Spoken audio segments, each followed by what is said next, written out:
Hey there, everybody. Welcome to our review of The Boys Season 3, Episode 2. Who wants to visit a theme park? Apparently, we can all do this. We can go see, the Crimson Countess perform. We can get some, I don't know what we should call this, some concessions from some of the local stands. I haven't laughed that hard in a long time. That whole Votland sequence, oh my god. Everything about that was great, including the bloody scene that unfolded after while Frenchie and Kaviko are running away. This show is nuts. It is bonkers, and yet there's some real legitimate, really interesting stuff in this episode that I'm really psyched to sort of see pay off. Yeah, and of course, with this show, there's also some very dark themes, and we will talk about that whole scene with Homelander for his birthday, where he was supposed to save somebody and everything that happened there, because that was one of the darkest things I've seen the show do, and they have done a lot of dark stuff. Yeah, they really, really have. So go ahead, hit that subscribe button. We just discussed the season 3 premiere, so be sure to check out that video as well. And we'll also be discussing season 3, episode 3. Beyond that, we'll be here every single week to document the insanity that is happening within the world of Vought. We are also covering Obi-Wan here. We've got Only Murders in the Building coming up. Animal Kingdom, Better Call Saul's coming back next month. There is a lot of stuff going on here at the channel, so make sure you hit that subscribe button. Follow us over on Instagram, Matt and Jess TV.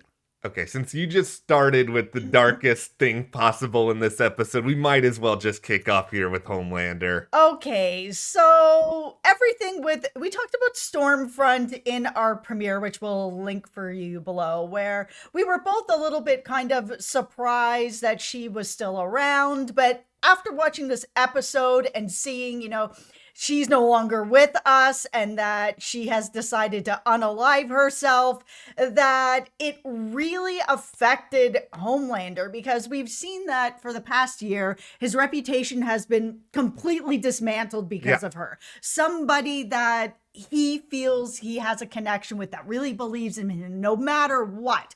And having her be gone was just like the icing on his birthday cake that, couldn't be fixed with the cast of Riverdale coming to his birthday celebration. Nothing was working out for him. And when that ended up happening, right after he had gone to see her, and she was being unresponsive on purpose because she just couldn't go on any further. Seeing that right when he was trying to help somebody save their life from jumping off a building, his yearly save, to learn that this person was Jewish, that Stormfront has done what she's done to force this woman to jump off this building, is the darkest thing I have seen on this show. It was so hard to watch. Everything about this scene, it was really well executed. Yeah, it's also very interesting how the show can sort of jump from something that was, at first, this Homelander birthday celebration was just so ridiculous and so funny. And you mentioned the cast of Riverdale, which was one of those brilliant things that they were sort of just listing off there. And then we go from this sequence with Stormfront being dead, and all of a sudden Homelander telling, this woman, go ahead, do it. And all of a sudden it's this move is what sort of flips this sort of switch in his head, where I think he thinks, because he's so deluded and he's so about himself and so narcissistic, that here is Stormfront, who quote unquote loved him unconditionally, versus everyone else who is turned on him just because of somebody who he chose to love, completely ignoring all the horrible things that she was about and she did, that all of a sudden he's now okay, these people, they don't really deserve my love anymore. They don't deserve to be saved. And it is such an intense twist. That speech at his birthday celebration, where he was basically you guys are not the heroes. I am the hero. You guys are here because of me. Actually showing how he truly feels, because he has been bottling this up for years and years and years and years. And now, after Stormfront's death, it has sent him into a spot where he's like, I'm done being the puppet. And we kind of saw this a little bit with this conversation with Butcher before, where he's kind of like, aren't you sick of this? Like, I'm sick of this. Like, it's time to just like stop all of this.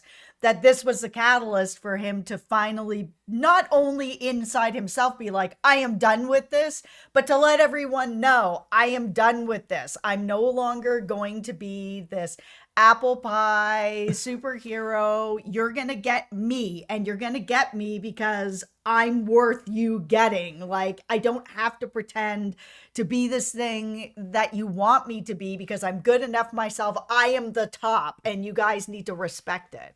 It's really interesting because like there is this like little part of my head that of course thinks, okay, is Homelander now going to be the sort of big bad? And with that, does Homelander have to die at the end of this season? But obviously Homelander's not going to die because this is the boys. And the thing that is also important to remember here is while Homelander comes across as, dark and twisted and totally unhinged in this scene, like there are probably so many people out there that he is reaching who are sort of this like, oh, you're sticking it to the man? We want to stick it to the man too. We want to be on your side. And because, we live in sort of this divisive, intense world, and I'm sure The Boys is going to reflect that, I wouldn't even be shocked if Homelander's approval rating ends up going up in episode 3 as a result of all of this. Absolutely. That is definitely where we are going with this. His approval rating will probably skyrocket, and he will end up, getting this whole new audience. Yes, the old audience will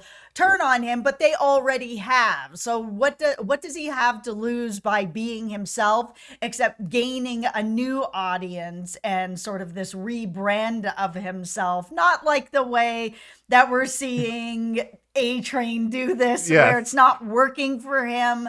This is like he's being his true self. And that's one of the things that I think people just in society in general are looking for, which I think is one of the reasons a lot of people do turn to podcasts and YouTube and stuff like that, because people are looking for just genuine people that are themselves and aren't afraid to talk about whatever they want to talk about, sort of thing, and just make a genuine connection with somebody.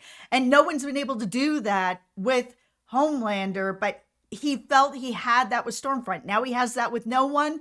Cool. I'm just going to be myself. And if you like me, you like me. And if you don't, I don't care. I'm curious to, like, in the aftermath of this, is this going to be sort of the thing that allows Starlight to even show a little bit more of herself? Because, pretty clear she hates Homelander. I mean, most people do. But now, is there going to be more leeway for her to express that? I mean, we already even saw in this episode, Stan Edgar. Good on you, Stan Edgar, not making her go through with this nonsense. And good on you, Starlight, for being like, no, I am not going to just bow at the knees of Homelander in his ridiculous birthday party. I'm not going to come up here with these scantily clad, I don't know if these are like Starlight cosplayers or whatever they're wearing, singing happy birthday. I love this character's development, and of course, Homelander being a jerk, like, completely overrules a lot of it. Yeah, he's trying to humiliate her the best that he can. Be like, sure, we're co-captains, but really you're still going to do what I want. And it was good to see development in her character to be like, no, I have not only the same title as you and the same power as you, but I have Stan Edgar behind me. So you know what? I'm not doing this and you can't make me. Okay, now let's get into my favorite part of this episode, which is everything that is going on with Frenchie, Kamiko, the Crimson Countess. Like, everything was great about this. Like, I love Laurie Holden. I mean, she was on Walking Dead a long time ago as this character. Of course, she is like taking a certain something before the two of them go into the room, and then she's like trying to act like a Disney princess before they sort of like get this information out of her, or try to, about Soldier Boy. It's kind of interesting that that's where she is now, that she's working at a theme park telling these sort of lies about Soldier Boy and how great he is, and this story that's all kind of made up, that he died this hero saving everyone from nuclear disaster kind of thing.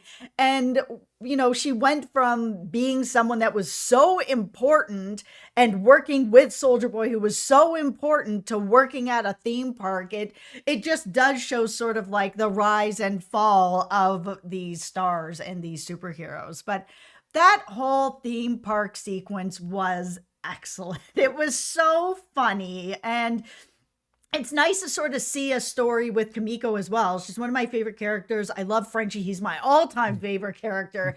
And to see more of that, where she's really struggling with the idea that her childhood was lost, and watching her walk around the park being like, oh, or even seeing the Crimson Countess and being like, yes, I want to hear more of your music about chimps and how they can't cry. I was like, oh, she is someone whose innocent is lost, who is really trying to find it again. And there was a sadness behind all of a sudden. It's like, oh, I have to actually do this job now, where I was having this sweet, tender moment. Yeah. Now we have to interrogate the Crimson Countess to try to get like some element of information out of her. And they get nothing, of course. She just ends up running away, exploding people. It's all, the way that we kind of expected it to go down.